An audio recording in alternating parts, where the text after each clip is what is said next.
Hello दोस्तों, welcome to angel cat code adventure and tech. स्वागत है आप सभी का एक और नए लेक्चर में। ये है दोस्तों हमारा लेक्चर नंबर 59 और आज के इस लेक्चर में हम बात करने वाले हैं दोस्तों डाटा मेंबर्स के बारे में, जिन्हें हम दोस्तों प्रॉपर्टीज भी बोलते हैं और साथ ही साथ क्लास वेरिएबल भी बोलते हैं।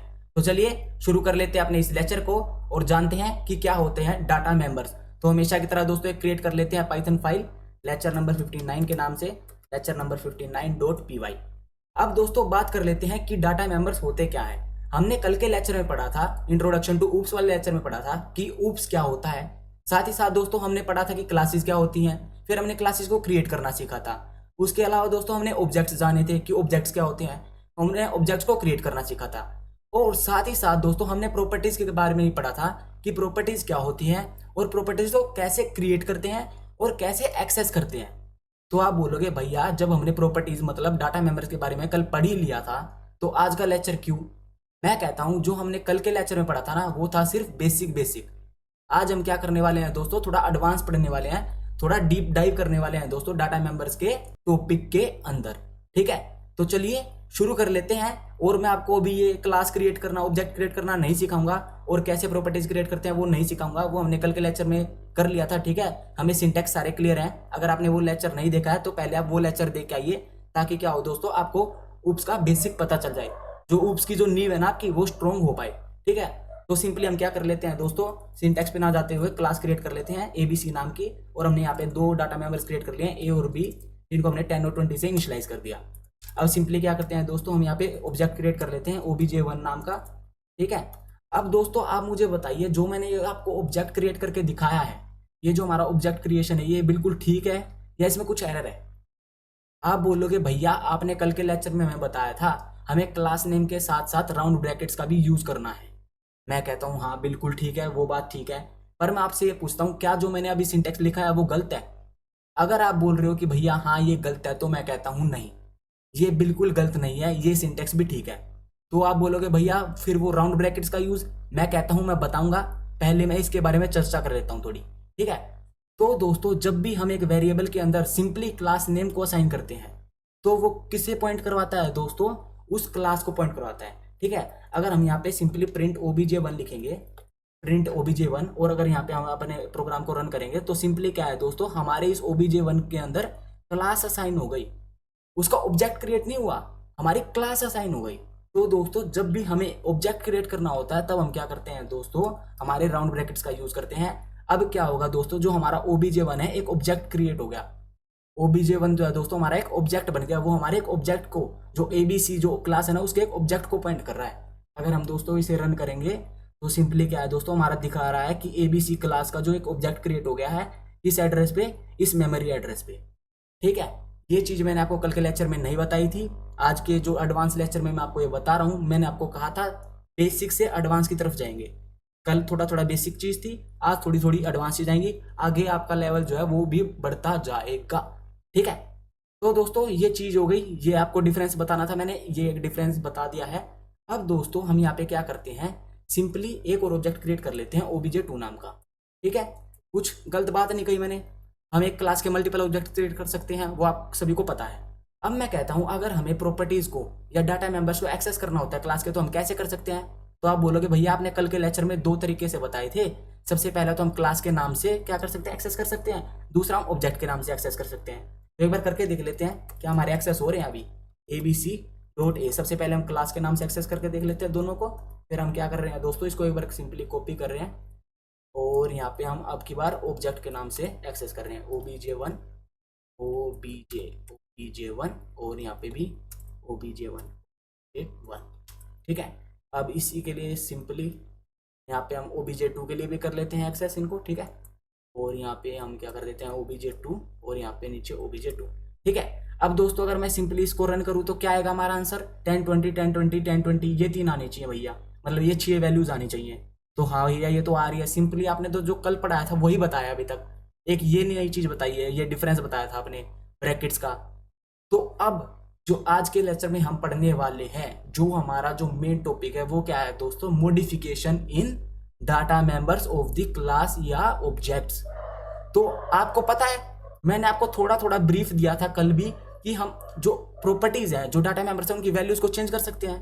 ठीक है, फॉर एग्जाम्पल अगर हम यहाँ पे ए की वैल्यू 10 नहीं चाहिए, हमें यहाँ पे 50 चाहिए, तो हम चेंज कर सकते हैं ना अपने ऑब्जेक्ट के लिए भी। तो आप बोलोगे हाँ भैया ये तो सिंपल है, हम कर सकते हैं। तो दोस्तों इसके अंदर क्या कैच है, हम यहाँ पे ना दो तरीके से वैल्यूज को चेंज कर सकते हैं, दो तरीके से अपने डाटा मेंबर्स की वैल्यू को चेंज कर सकते हैं। सबसे पहला तो दोस्तों हम अपने क्लास के नेम की हेल्प से, और दूसरा ऑब्जेक्ट की हेल्प से। अब दोस्तों जब भी हम अब जो हमारा फर्स्ट टॉपिक है ना, फर्स्ट टॉपिक जो फर्स्ट पॉइंट है वो है ये, जब भी हम दोस्तों क्लास के नेम की हेल्प से अपनी प्रॉपर्टीज को या डाटा मेंबर्स को चेंज करते हैं, तो दोस्तों वो सारे ऑब्जेक्ट के लिए और साथ ही साथ दोस्तों क्लास के लिए उस वैल्यू को चेंज कर देता है। कहने का मतलब क्या है दोस्तों, फॉर एग्जांपल अगर मैं क्लास की नेम की हेल्प से ए की वैल्यू को 500 कर दूं, तो सभी की वैल्यू 500 हो जाएगी। abc.a की भी, obj1.a की भी और obj2.a की भी। ठीक है, अगर हम यहाँ पे सिंपली इसे रन करें तो आप देख सकते हैं दोस्तों, एक सेकेंड, एरर आ गया क्योंकि मैंने सिलेक्ट करके रन कर दिया है। सिंपली हम इसे रन करेंगे तो दोस्तों आप देख सकते हैं हमारे जो तीनों की वैल्यू क्या है दोस्तों, चेंज हो गई है। जब हम क्लास के नेम की हेल्प से हमारे डाटा मेंबर्स की वैल्यू को चेंज करते हैं, तो दोस्तों वो ऑब्जेक्ट में भी शो होती है और साथ ही साथ दोस्तों क्लास में भी शो होती है। ठीक है, तो आप देख सकते हैं दोस्तों हमारी abc.a की वैल्यू भी चेंज हुई, obj1.a की वैल्यू भी चेंज हुई और obj2.a की वैल्यू भी चेंज हुई। अगर हम यहाँ पे सिंपली दोस्तों b की वैल्यू के लिए चेंज कर दें 600, ठीक है, और यहाँ पे b लिख दें, तो हमारी क्या हो जाएगी दोस्तों, सभी में b की वैल्यू भी चेंज हो जाएगी। ठीक है, अगर इसे हम रन करें तो आप देख सकते हो दोस्तों सभी में हमारी b की वैल्यू जो है, b डाटा मेंबर की वैल्यू जो है वो चेंज हो गई। ठीक है, ये था दोस्तों हमारा फर्स्ट पॉइंट। अब दोस्तों दूसरा पॉइंट क्या है, हमारा ऑब्जेक्ट के नेम की हेल्प से वैल्यूज को चेंज करना।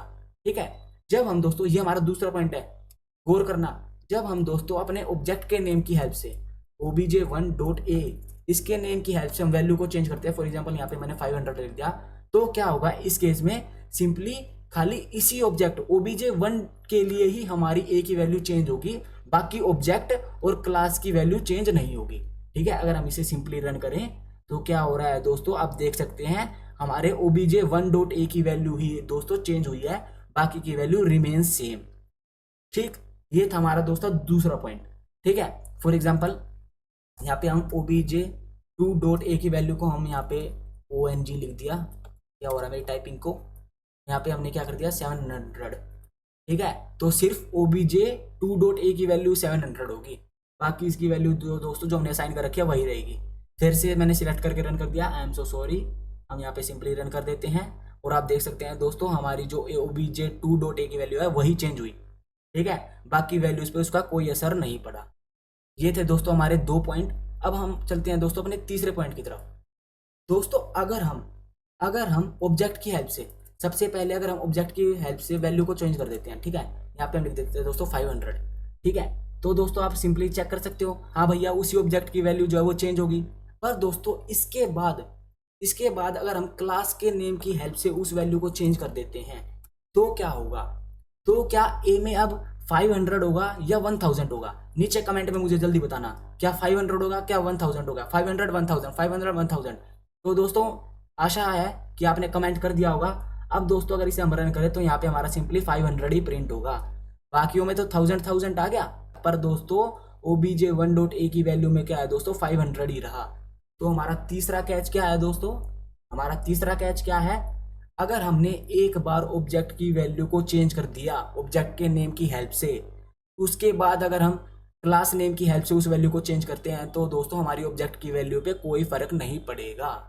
ठीक है, अब दोस्तों हमारा फोर्थ केस क्या है, अगर हम इसे उल्टा कर दे तो अब क्या होगा, पहले हमने क्लास नेम की हेल्प से कर दिया, फिर हमने ऑब्जेक्ट की हेल्प से कर दिया, तो अब हमारे obj1 में कौन सी वैल्यू आएगी, 500 या 1000? 500 1000 500 1000, जल्दी नीचे बताओ। आशा करता हूँ आपने बता दिया होगा। अगर आपने बोला है भैया अभी भी 500 रहेगी, तो आपका आंसर बिल्कुल ठीक है, अभी भी हमारा क्या है दोस्तों 500 ही रहा। तो ये 4 पॉइंट थे दोस्तों, ये 4 पॉइंट थे जो मैंने आपको बताने थे। ठीक है, आशा करता हूँ आपको समझ में आए होंगे, कोई हार्ड एंड फास्ट रूल नहीं था इसके लिए। ठीक है, कभी आप सोच रहे हो कि कोई हार्ड एंड फास्ट रूल बताया भैया ने, बिल्कुल सिंपल था। ठीक है, मैंने ये चारों केस जो है वो आपको राइट करके दे दिए हैं। अभी मैंने obj1 के लिए परफॉर्म करके दिखाए हैं, आप होमवर्क में आप obj2 के लिए परफॉर्म करके देख लेना, काफ़ी सिली सा होमवर्क है पर कर लेना, थोड़ी आपकी अंडरस्टैंडिंग जो है वो चेंज हो जाएगी। ठीक है, तो दोस्तों ये था हमारा डाटा मेंबर्स का लेक्चर। आशा करता हूँ दोस्तों आपको लेक्चर जो है आज का पसंद आया होगा, आपको थोड़ी डीप अंडरस्टैंडिंग जो मैं आपको देना चाहता था डाटा मेंबर्स के बारे में वो आपको क्या है दोस्तों मिल गई होगी। ठीक है, अगर आपको ये लेक्चर पसंद आया और आपको ये जो हमारा पाइथन कोर्स है वो अच्छा लग रहा है तो आप सिंपली क्या कर सकते हो दोस्तों, हमारे इस लेक्चर को लाइक कर सकते हो, दोस्तों के साथ शेयर कर सकते हो, कमेंट कर सकते हो, और दोस्तों चैनल को सब्सक्राइब करना तो बिल्कुल मत भूलना। मिलता हूँ आप सभी से अपने नेक्स्ट लेक्चर में, तब तक के लिए दोस्तों गुड बाय, स्टे सेफ, जय श्री राम।